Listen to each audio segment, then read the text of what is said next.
right, boys, probably the most loaded position right now in the game, the wide receiver position. I had to update this top 10 for you guys here today. We just got one of the most expensive cards in the game yesterday, who happens to be a wide receiver, and we've gotten so much more throughout the week since the last time we did this video. But if you guys enjoy top 10s, I do them on every position. I also do gameplays on all the brand new cards, so if you enjoy that type of content, make sure you hit that like, hit the subscribe, man. I don't really ask for, like, big goals, but 50K is the biggest, I guess you could say, milestone on the channel, and we're getting there, man. We just hit 45K, man. I appreciate the love so much in Madden 24 so far. And let's just jump right into number 10.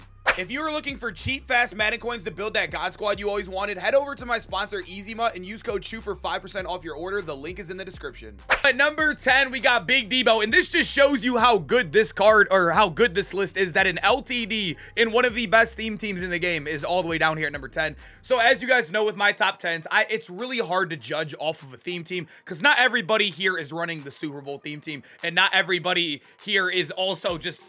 basically, yeah, running the Super Bowl theme team. I don't know what I was getting into there. That's the thing that's, like, really hard in these videos, because this is the year where I would say, like, promo theme teams have kind of taken over the game. And a guy like Deebo in a promo theme team is one of the best in the game, because you can get him up to 99 speed. But to keep it fair, I'm going to look him at as a base card, but still a good base card making the top 10 list. He has 96 speed, which is tied for the fastest. Actually, no, there are two 97s. So the second fastest in the game, basically the average right now at 96. He is 5'11", which is kind of a negative at the end of the day. But I like smaller wide receivers at times. I think they run routes a little bit better against man coverage, and I swear it's fine most of the time, honestly, unless you're throwing some crazy high ball eggs over people. But at the end of the day, Deebo balled for me for the time being I had him. He doesn't get the craziest abilities. I remember doing the video on him. He gets evasive for one. I guess you could utilize him different than other cards, so you could use him in, like, bubble screens and whatnot, get an evasive in the open field.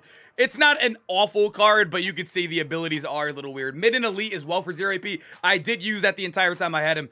KOs still knock it out. I mean, all the catching abilities sadly suck because KOs are overpowered, but Deebo Samuel's a good card. Goes in the theme team, the best theme team. You gotta love him. At number 9, we got our guy, Jawan Alexander, and I'm currently using this card because I'm at that point of the year where I like just using fun cards right now, and Jawan Alexander is literally the definition of fun. I'm a big out-of-position guy, but he's a good card nonetheless. When you look at him and Deebo are almost the exact same card. 96 speed right here. He is an inch shorter. The stats, you'll probably notice in my videos a lot, I don't really read stats off that much because once you're above 90, you're pretty much fine. I think most of you guys know that by now. The game sadly only works off thresholds, and that one tick up from like 94 to 95 really does nothing in the game. It sucks at its way, but it is that way, and it's been that way forever. But when we look at these cards, as you know, you could power them up, and this is where they become very, very good. So a guy like Jair, even when we're not even including the X factor of double me or even yak him up, which yak him up for almost the entire game is very, very good, by the way. I think that is a very OP ability right now in the game, and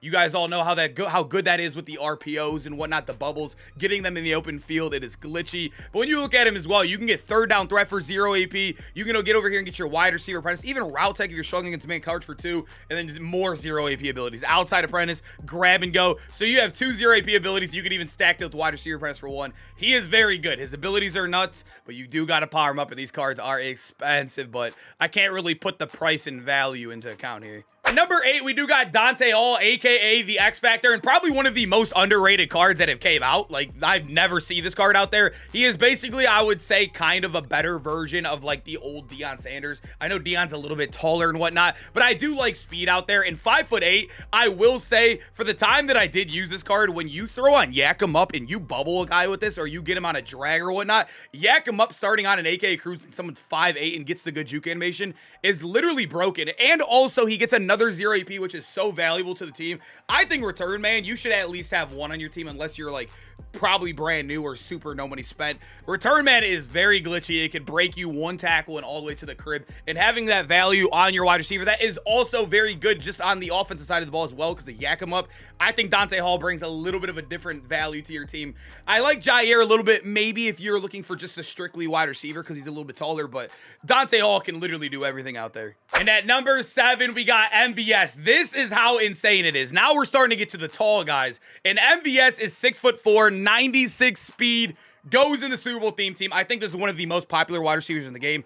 Obviously, the 95s aren't the most expensive anymore because we're getting up to 96s, 97 LTDs as well. But MVS is still amazing. You get him up to 99 with the full theme team. If you're in a full Super Bowl theme team, remember, take that with a grain of salt, because if you are, he's probably a top 3, top 4 wide receiver in the game. I try to base these off of no theme team boost, no speed boost, and keep it as fair as possible. But you guys know, If you got the 99 speed, he is absolutely disgusting. But when we come over here to his abilities, they're not the craziest. That's the one thing that was negative with him. I think now, since we're starting to get 0 AP on wide receivers, it's actually becoming a little bit more valuable. He is sadly a before that time a little bit. We just started getting it. No 0 APs here. Red zone threat for a 1 is okay, I guess. Evasive on a big guy. It's not probably worth it all, but still as a base wide receiver, no abilities, this dude is insane. Number 6, we got our guy, DK Metcalf, and DK obviously is a bigger wide receiver as well at 6'3". I really wish the Genki Force, it's so hard because, like I said, this is like the hardest it's ever been to not include promo theme teams because how OP they are this year. They have made them so accessible and so OP out here, so a guy like DK is amazing. When you look at him as a base wide receiver, the one ability I do like, I do mention it later in the video as well because I did have to come back because I almost forgot DK, is that he does get short in for 1, which I love to see, even on a non-power up edition. I think short end is not as good as it was last year, but it could still help you against man coverage. But he will get third down threat, grab and go as well, matchup nightmare, route tech. I mean, all the discounts you can get out here. DK is a very good card. It just sucks that you have to spend almost like, what, 1.5 million to even max him out to his full potential.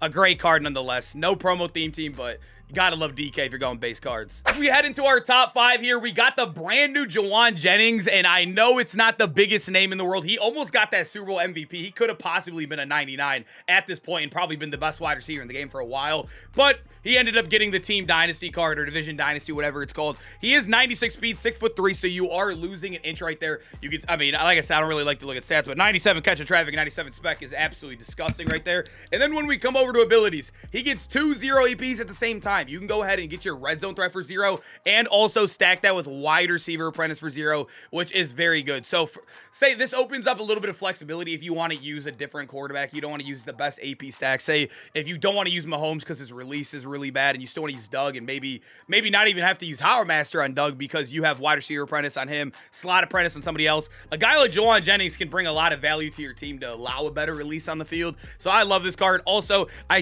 never looked at this. I know he's one of the best run blockers in real life. Did they give him good run block? I mean, I don't know where's it at again? I see the run stat there. There's literally a stat that says run, but I'm pretty sure that's not what it is, right? The run block power is 65.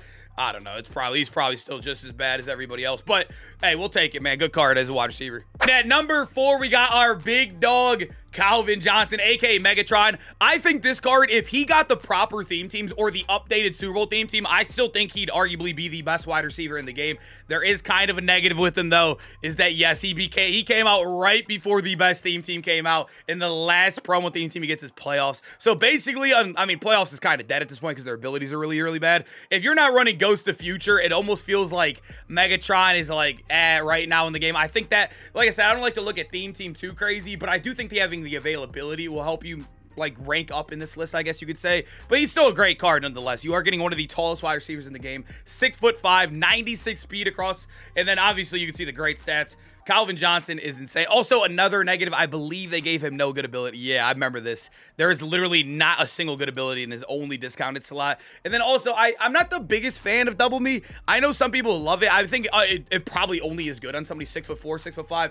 But at the end of the day, KOs still knock it out. And I feel like it makes you play as, I don't know if it's just me, but it makes me play way worse. I'd be just chucking stuff I'd never throw in my life. At number 3, we got our guy, Plaxico Burress. And Plax is insane. I mean, if you're in a theme team, you're in that Super Bowl, arguably the best as well, man. 99 speed, 6'5". That is disgusting. But like I said, I don't like to rank it based off those values. He is insane statistically too. I wish the 97s truly mattered, but Plaxico, I will say for the time being, I loved him way more than I loved Calvin Johnson, even when Calvin originally came out. I don't know what it is with Plaxico, but they always make him great. He is obviously 232 pounds too, so he's gonna fall forward a lot, just like our guy Calvin. And ability-wise, nothing insane. You can see short and elite is not what it was last year. I would say it's decent. It still lights up on some cuts, but nowhere near what it is last year. And man coverage is just kind of dead. And he also did become out before we started getting zeros, so no zeros anywhere. You could light him up and get some crazy wide receiver apprentice or whatnot, but I think Plaxico is a base card, just kind of like MVS, just a crazy, crazy base card at wide receiver. At number 2, we got Derwin James, the Genki Force. shadow, whatever you want to call it, Derwin James. This dude has been phenomenal for me. I kept him ever since I did that gameplay video. I normally don't keep cards if they're really expensive, so I could just keep on stacking or whatever, but Derwin James was so fun, and I also think he's just a great card all around. He comes with solid height too, 6'2". Like I told you guys, I think when a wide receiver is a little bit too big, sometimes they can feel a little bit clunky. I know if you played with Calvin, Carmichael, and like Plaxico, you could feel that at times. With a 6 foot to like 6'3" guy, I feel like they are so much better after the catch while still maintaining good height for like the contested catches and whatnot. So a guy with Derwin who has 97 base speed, not needing the Super Bowl theme team to have insane speed, is absolutely awesome to have on the field. And also you could power him up just like we showed you with Jai earlier. Grab and go is becoming a popular ability in the game, especially when it's 0 AP, which is nice to see. You get evasive for 1. And then you can kind of see, they're kind of trying to make you use him as like an after the catch guy. 1 AP evasive, 0 AP grab and go. And you could run on the matchup nightmare or third down threat.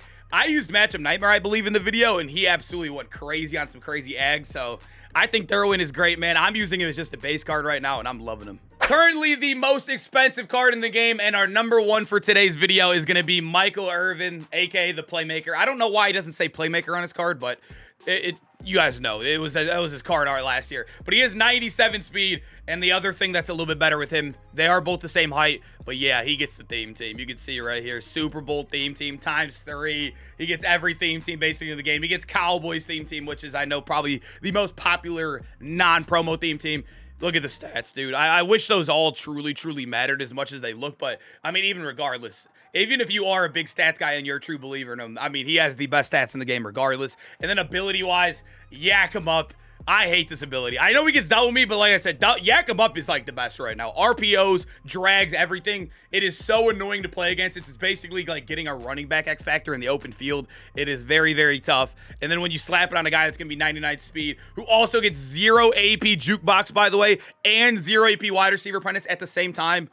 Yeah, I don't know, man. I think this card is definitely the best wide receiver in the game. I sold mine. He was like 3.9, I think, when I sold him. He's down to 3 mil, which is considered cheap right now. But yeah, I don't know, dude. If you want to buy him, I do think he is wide receiver 1, but I don't know if it's worth 3 mil, dude.